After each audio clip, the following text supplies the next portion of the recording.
G'day legends, welcome back. Round 12 of the Australian or AusCycling Esports Club Series. Back with Katie Bates. Thanks for joining us yet again. Katie, we missed you last week. Back in touch. I have to say, you actually missed some big action last week with Martin McGarry getting usurped on the line by Jessica Beamrose. So super excited to see how that unfolds on Innsbruck today.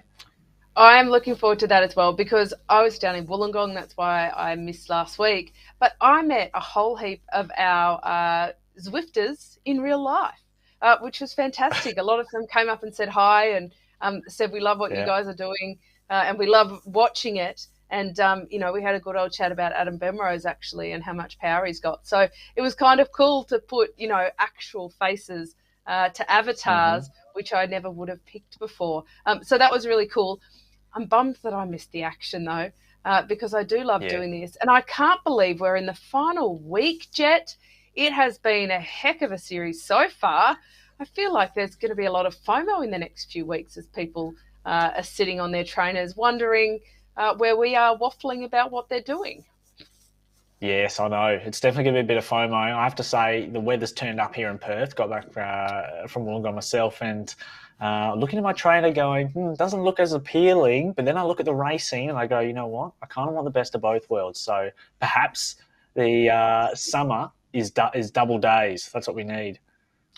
Yeah, well, that sounds pretty good to me. And you're going to need some fitness before you head out there for the summer. And anybody racing tonight is going to get exactly that. Let's take a look at the course because it's not a particularly nice course, I'll be honest. I've seen this many times with many legs snapping. So it is a bit of a well-known tough one, isn't it? Yeah, it certainly is. The Innsbruckring's a real classic. We're doing 3 laps of this circuit, and on the final lap, instead of finishing sort of across the bridge and on the sort of little flat sprint finish, they actually finish at the top of the leg snapper. So that's a nice little berg. It's about 7%, 400 metres. It's a real killer. So they'll do that one twice, and then they'll finish their 3rd lap at the top. So we get a mountaintop finish or a little sort of Alaphilippe, Marianne Vos style finish, Kate.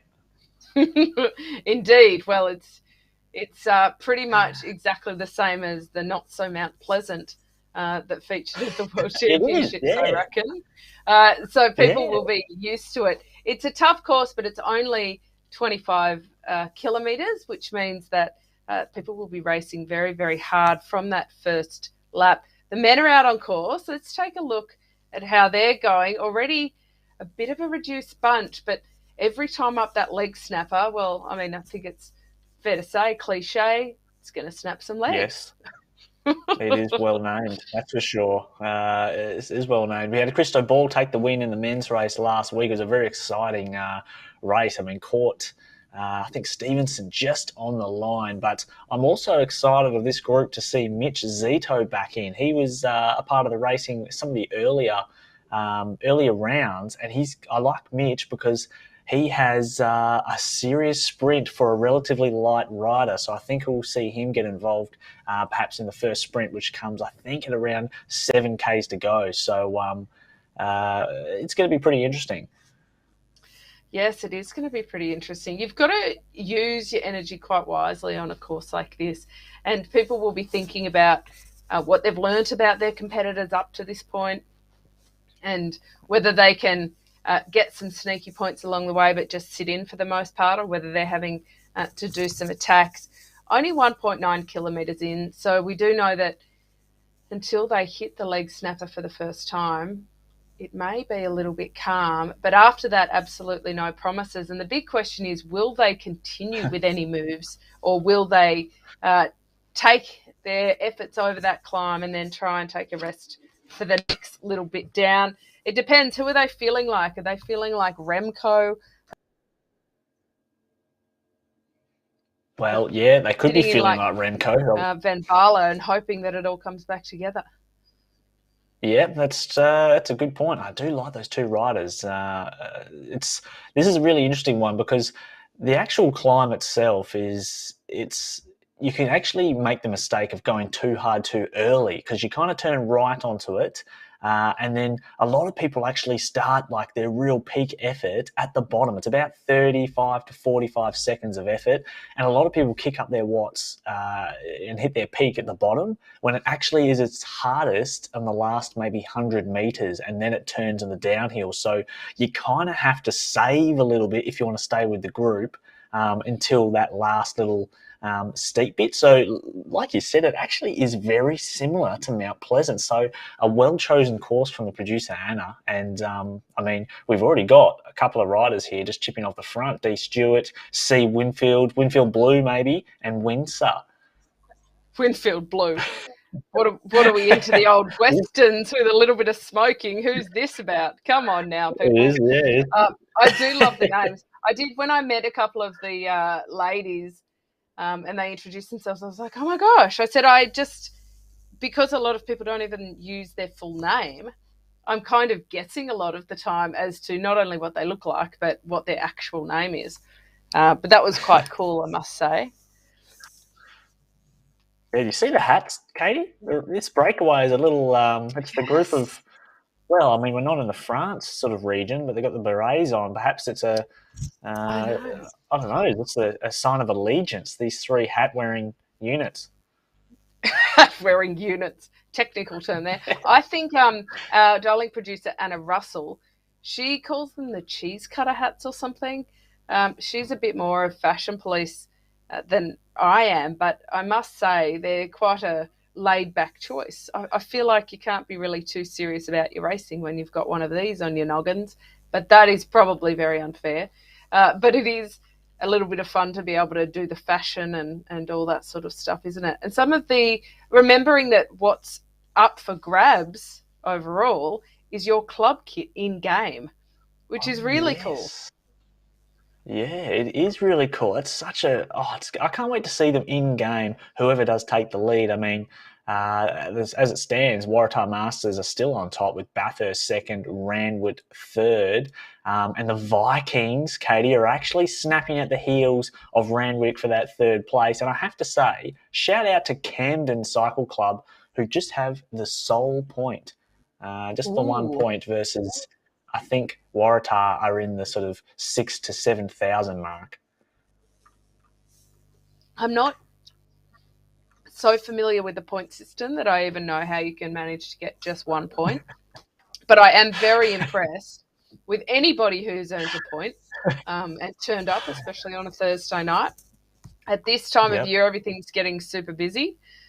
But I know it's a good outlet for everybody to be able to get on their bikes. Very happy to see Adam Bemrose, since I didn't get to meet him, but I feel as though I'm now a step closer to meeting him, having met these wonderful ladies who were had a lot of lovely words to say about him.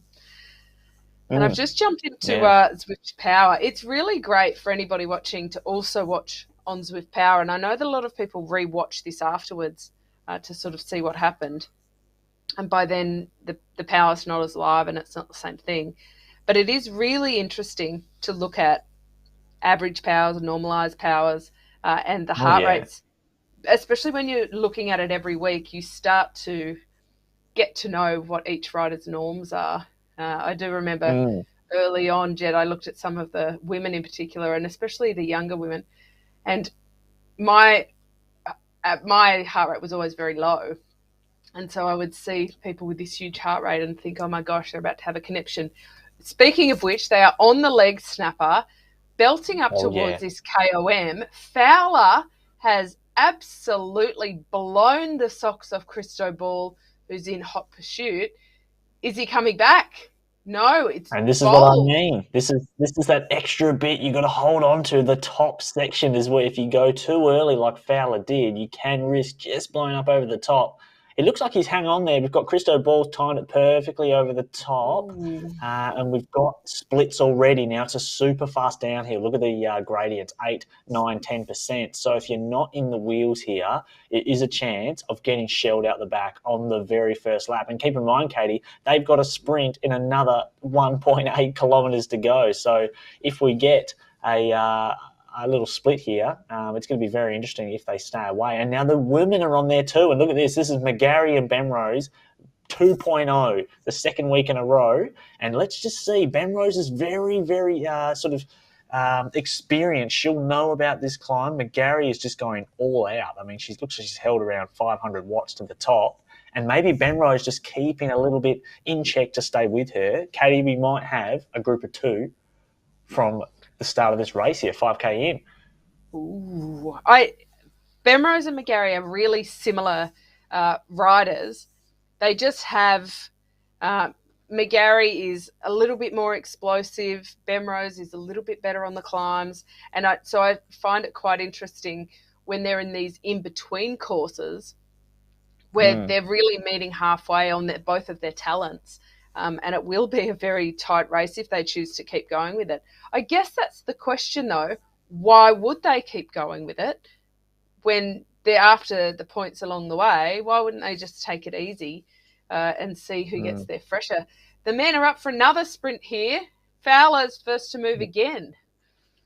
Yes, he is. He's got the draft boost as well, which won't help him out in front. He actually needs the aero power up, which is the pin I'm wearing today. And speaking of which, here comes Ben Rose with the said power up, and he's going to take the first of the line honours. And I wonder if he'll have first through the segment. He does, 17:52. Really well timed by Ben Rose there. Had the perfect power up, the one that young Fowler needed, but. Yeah, that was a very nice little touch as we just check on the women again. And I wondered if Kate Spicey had just got across to them. And it looks like she will get to the front markers in McGarry and Ben Rose. And like you said just earlier, Katie, the crossover between Ben Rose and McGarry is it's quite the Venn diagram. But I think Ben Rose last week exposed perhaps a said weakness in McGarry in that when the sprint is drawn out much longer, sort of your 20-plus second sprint, I think that's when Ben Rose has her measure. Yeah, definitely Ben Rose, in the 20-minute power kind of section is where she comes to the fore, and she's got a lot of power. But McGarry's got the acceleration, and look at her go. She leaves Ben Rose in her wake. She's coming back, but it's not in time. Kate Spicer nearly hung on. She just needs to accelerate right now while Ben Rose and McGarry are having a wee break. This is where Kate Spicer needs to get out of her seat and get across. Same for Howard. Same for Falzarano. They just need to close this gap now. I know they're hurting, but everybody's hurting. These are the really critical points in the race where you think, oh, no, I can't, I need a moment. But that's the moment that you're gone. And they're the moments, the more you're hurting in these little moments is where you actually have to kind of double down. And likewise with the riders at the front. If they're hurting, but they really do want to keep a break, that's where they have to double down. Yeah, absolutely. And I think there's a few riders that are just trying to get back on touch here. Spicy, Howard, Falzarano. It's good to see a front group of 5 here. Also note Jen Arnold as well from some of the earlier Club Series races where she dominated that first lap of the Nyokio course a few months ago. She's also in between groups, and I think Jen's going to be one of the riders who's just going to focus on getting the fastest through the segment because she's obviously got pretty decent power. But it's going to be different tactics, but a group of 5 out front, Katie. And how about Spicy's kit? She's done it again. It's a bit funky, isn't it? It's a bit funky, that town. Yeah. Do we know what that rainbow. kit is? Because it's really cool. It might be the new 80s kit for the level 52 unlock. Holy moly. That is a flex. That is a massive flex. For those wondering what kit Katie was wearing last week, that pink mystery kit that we saw on the stream, we actually found out, Anna, our producer, told us that it's actually some sort of glitch. So that wasn't the kit that Kate Spicey was wearing last week, not on her view, but on the broadcast view. Something was going on in the matrix, in the cloud, and it presented this weird, it was like poxy pink kit, had poxy on it. It was really bizarre, but I tell you what, I like it. I want the Matrix kit. I quite like it too, to be honest. I'll take that red pill. Yes. well. I think that the kits, some of the kits in the game are cooler than others for sure. And you get in moods too where you put this kit on and then you go in and you're like, oh, what was I thinking? But you got I lots of like options. you do. There's a couple of stinkers in the men's group. I have to say the Alienware kit, some sort of computer. There it is on the left. That is a real smelly kit. Don't enjoy that one. But Smelly. It actually, you you know know, what? It looks like just from this view, like a bad view of a Movistar kit. Like if your eyes were a bit blurry, I reckon you might think it's Movistar. Like just close your eye, half close your eyes. I'm seeing I'm seeing Movistar. hot air balloon. Maybe I've just been Which are just watching too much pro bike riding this year, if that's where I'm going. But potentially, won't yes, dispute that. potentially. Yeah, well, they have to bring out a rainbow bike soon, Movistar, with the Canyon for a young ABV. Indeed. I'm just out here sort of just hammering my elbow, see if it'll give me a few more watts, Anamique style. But it's a bit of a lull, Katie, in the men's and the women's. They're sort of everyone knows how important that climb is, and I think they're all saving their petrol tickets until we get there. I think that given what happened just on that first lap on the leg snapper, that's a pretty good tactic. This lap will be different though because they do finish atop it on the next lap. So if they are feeling good in the middle, they know that they can kind of push through. All of these races have been around the 25 kilometre mark. Last week, 23K. I missed that one around the Knickerbocker. And of course, we started this swathe because we had 1 to 6 and now we're going through 7 to 12. With the Makuri Islands, remember the Sprinters Playground? That was a bit of fun. Do. There was some massive numbers there too. Yeah, you're right. There Kyle was Marwood and Adam Bemrose. That's what I remember the most from that. It was like going toe to toe in the village. It was. Yes. Yeah. Indeed it was. So the women 10.2 kilometres through, the men 11.1 kilometres through, 25k in total, nearly at the halfway mark. Still a big group for the men. Been a bit on and off with their power, but for the women it's reduced, but it is back down together. McGarry and Bemrose unable to ride or choosing not to ride off the front. Just the two of them for now. Let's see what happens on the next leg snapper. Yeah, it's just approaching now. The bigger that group is in the men's side, the better it is for the guys who don't quite have the top end power to get over that climb. Because even if it does split, if the bigger group is behind, so perhaps there's 3 or 4 get off the front like we saw in the first lap, if that peloton behind is still bigger than the front group, they'll get back on that downhill. So it's actually you can play it smart and just kind of start the climb at the front and catch on to the main bunch over the top and save your legs a little bit. But interestingly, I just checked the stats here on the leg snapper Strava segment. 4.5 million attempts on that climb. So there's and the KOM time is for the men's, at least what I'm looking at here, 32 seconds at 900 watts. My gosh. That is wild. And I think it would be a good idea if you're watching at home when we see the men and the women enter the climb, we want to pay attention to the top left-hand side and see the watts that are sustained for this climb, and also have a look at the cadence. You'll get an idea of who's if you've got someone who's sitting or standing. If they're sitting, staying seated during that climb, we'll see maybe around sort of 80 to 90 RPM, and then if they're standing, it might be around that sort of 70 to 80 mark, or even lower, because it is pretty steep. So it's going to be interesting to see. Just on board with Winfield, had a little chip off the front there in his yellow bike, closed down by Windsor, so that's kind of funny. And Hill's out there as well, so all together, and they're not far away from the second leg snapper. Ooh, let's go, fellas. Cam Winfield, the under-19. He maybe a couple of years ago would have felt at a disadvantage being so much younger, but I think Remco Evenepoel and Pogacar and these mob are proving that you can still be exceptionally well developed at 20, 21, 22 years of age. So if Cam Winfield is a 17 or 18-year-old, he is certainly at no massive disadvantage in this kind of racing. Still a reasonably sized bunch. There's 18 riders out there at the moment, and the average is at about 3.4 watts per kg for the race so far. That's pretty solid. Let's not pretend that that's not. It's not enough to have you wanting to kind of vomit in the bin next to you. And if you haven't ever done that, then I don't think you've ever Zwifted hard enough, to be honest. But it is enough to feel like you can't.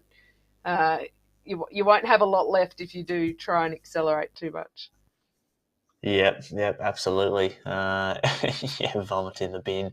Well, you know what I'm talking about. Come on now. Yeah. Oh, I know. Yes, I know. I've got a window next to mine with set up, so I just sort of throw that open and water the vomit out the window, do we? Yeah. It's a luxury. Yeah, I've set it up very nicely. But on board with Chubb at the moment. Hey, Chubb, he's got a pretty good 20-minute power. Not sure how his short-term power is. I mean, he's got 5 watts per kilo FTP, but this is the fun part, right? This is where the anticipation starts, and you see the watts will start to rise a little bit here, and they do, because you want to be in the first 10 wheels as they take this little chicane off the bridge, and you still want to be up there, especially if you're one of the riders who isn't as fast up here, and here come the power-ups. Someone has launched from the back here, not sure who it is, but Chubb's leading them out, and he doesn't want to be on the front here because here comes Christo Ball, and look at the watts up there, 700, 800 watts, 9. This is Ball's over 1,000 watts here, and he's got the power up as well. And this is where you get to see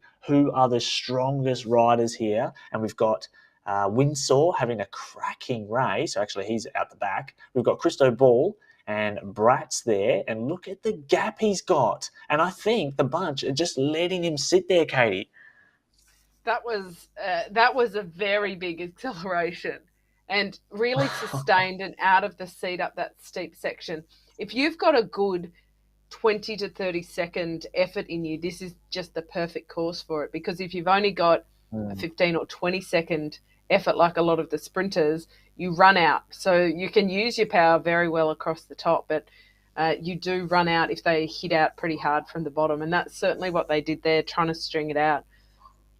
As always, I'm impressed with Christo Ball. Really very consistent each week. And he races quite well after, if he gets caught behind it all through any of those intermediate, he very quickly makes his way back through the bunch to make sure that he's out of trouble, and I like that. Yeah, it's very well done.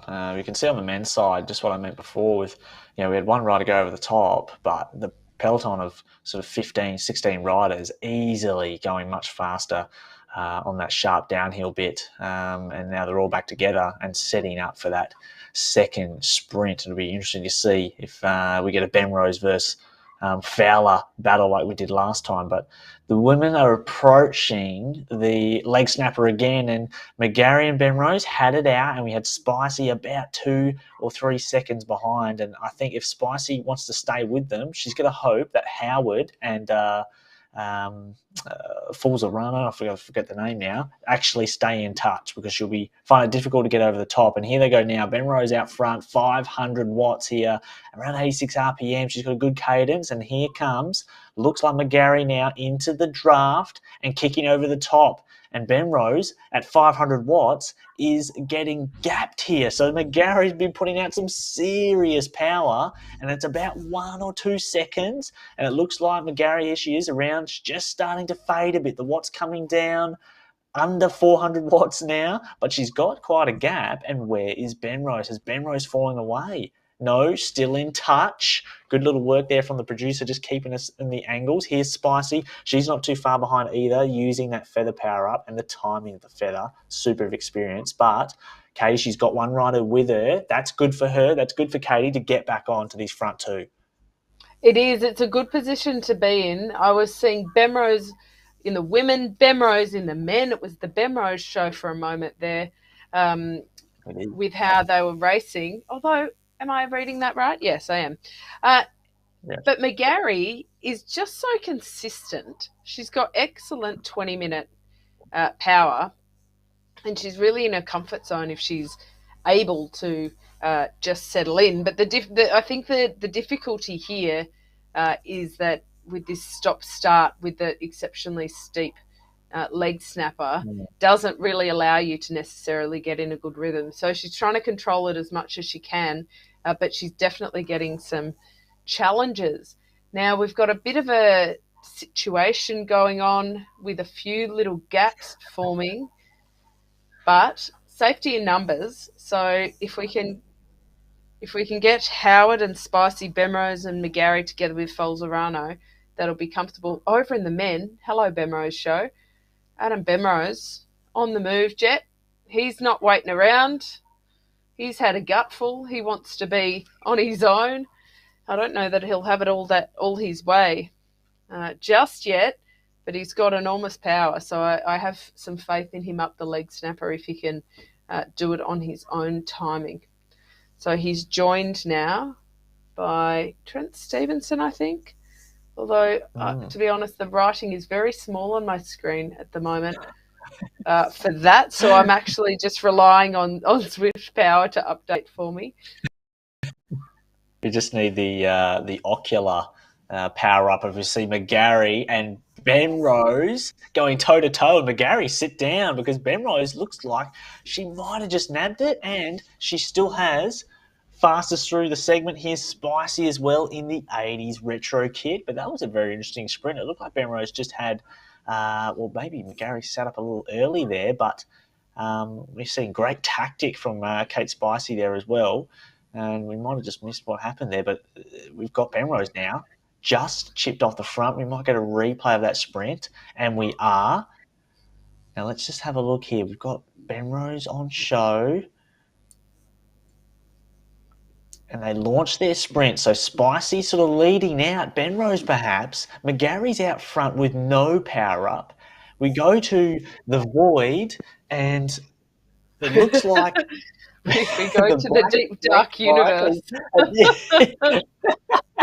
Well, it looked like Spicy and Bemrose perhaps did a bit of a lead out. That was a good jump by Bemrose. And Kate Spicy, I think, missed the jump a little bit from McGarry. But Kate Spicy's looking the most dynamic I think we've seen all season, which is really cool. She's coming into form for summer, looks like. I got to say, Anna's normally the fashion police, but this kit's really got me. It looks fantastic. Very jazzy with that Tron bike as well. So all power to her. Oh, power to her, level 52. I mean, they just released the update last week or a couple of weeks ago where I think they extended the top level to 60 now and some pretty cool unlocks. I was hoping to see the flame socks, Katie. I don't know if you saw those going around on social media, but you unlock, I think it's level 51, you unlock the flame socks, and I think when you launch a sprint, you literally like flamethrower the floor behind you. It's pretty cool. Wow, that is pretty cool. Well, there's been a lot of talk about socks after Van Vleuten got fined a couple of hundred Swiss francs for having her socks too long. She did indeed. Well, you know, the UCI literally measures the length of your socks and makes sure that they don't come past halfway along your fibula bone. So there you go. So that's fun and games over at the UCI. But yes, socks are hot on the agenda. And so flame socks. I mean, if she got fined 200 Swiss francs because they were too long, imagine what would have happened if they had flames coming out of them. Like automatic DQ, do you think? Or do you think just a heftier fine? Sure. I'm not sure. I haven't checked the pyrotechnics part in the UCI regs. It's a long document. Hold on. I have read those regs inside out, and I'm not proud to say that, but I have. But there is no reference to pyrotechnics. So therefore, technically, it's not really illegal, right? No, I guess so. There's just no mention of it. There's no rule. You just leave it in, I suppose. I don't even have a racing license, but I'm sure you do. So if you wouldn't mind giving that a go at the local crit and see what happens, and we'll have the answer to that. That's this weekend, actually, the State WA Kermes Championships. Shout out to Peel District Cycle Club, who have no representation today in this racing, but maybe next week. And how about, I'm just looking at the numbers here, have you got two off the front? It's Benrose and Stevenson have 30. Oh, no, let's have a look. We do. Yeah, it's Benrose and Stevenson. They've got a considerable gap, over 30 seconds. That is pretty impressive. And that opened Winfield is up caught in the really middle. quickly as well. Yeah, we see that every now and again. Well, we see that consistently now. The Group Two dynamics. Once a group of two or more have more than I reckon it's more than 9 seconds. The second chase group just shuts down. So it'll be interesting to see how this gap stabilizes after they hit. Well, you know what? It doesn't matter because this is the last lap. So between Benrose and Stevenson, Mm. it's first to the top, and that is going to be a really, really close battle. Well, these are the pair that had a little bit of a romp up here before, well, so to speak. Possibly could have found better terminology for that, but you know what I mean. We're all used to I'm me sure by it's now. okay, I've been on my best behaviour for the broadcast in Wollongong, and of I've bit my course. tongue. So now you've just Let it got loose me now. tonight. Yep. But Bemrose and Stevenson again don't have really dissimilar profiles when it comes to the longer segments, but certainly for 15 seconds, Adam Bemrose is the more powerful one. But as we discussed, you need more than 15 seconds to get over the leg snapper.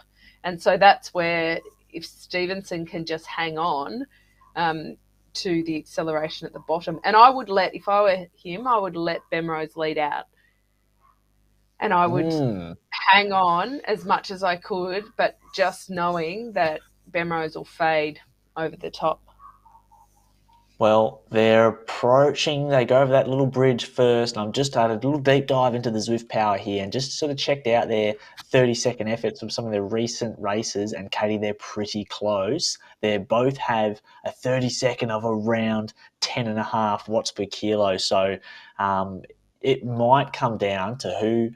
I think we're going to see a really close race to the top for these two, and it's going to be decided in that last 100 metres. And I think starting second wheel is the way to go if they approach at that speed. It's going to be super interesting. But who are you backing? Who are you going to take the pick out of these two, Katie?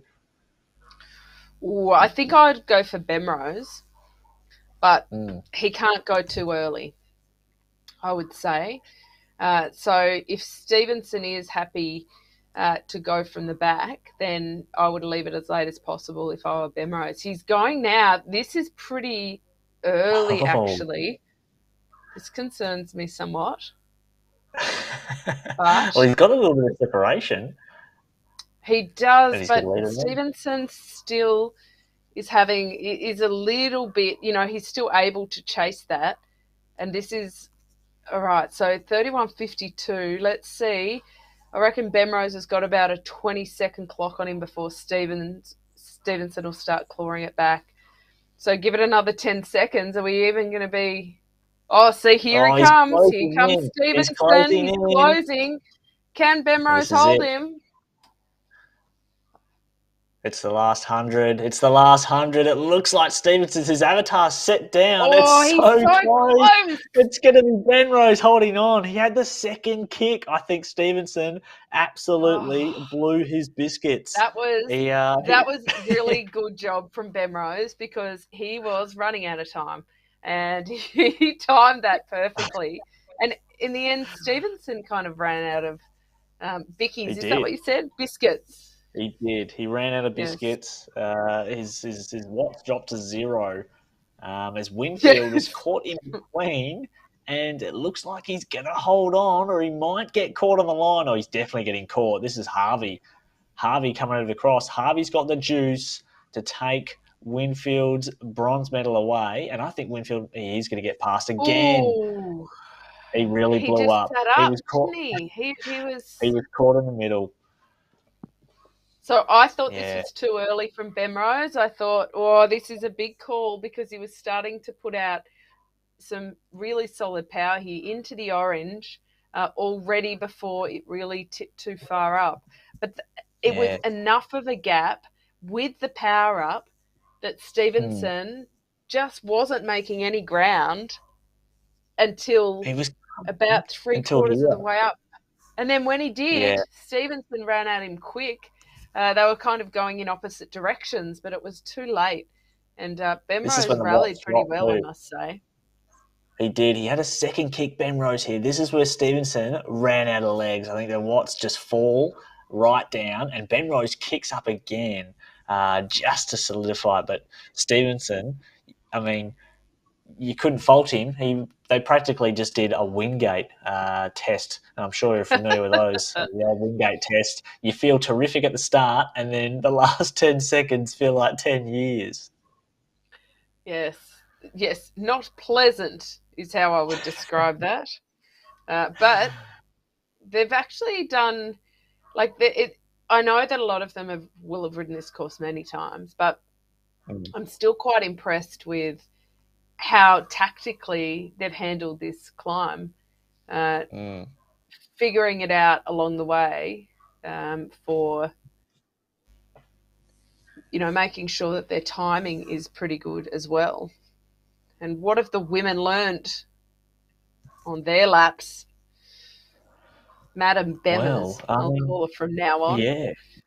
Madam Bemmers is taking it from the front, just like Adam did. Call him Sir Bemmers. But don't want to go Well, too early.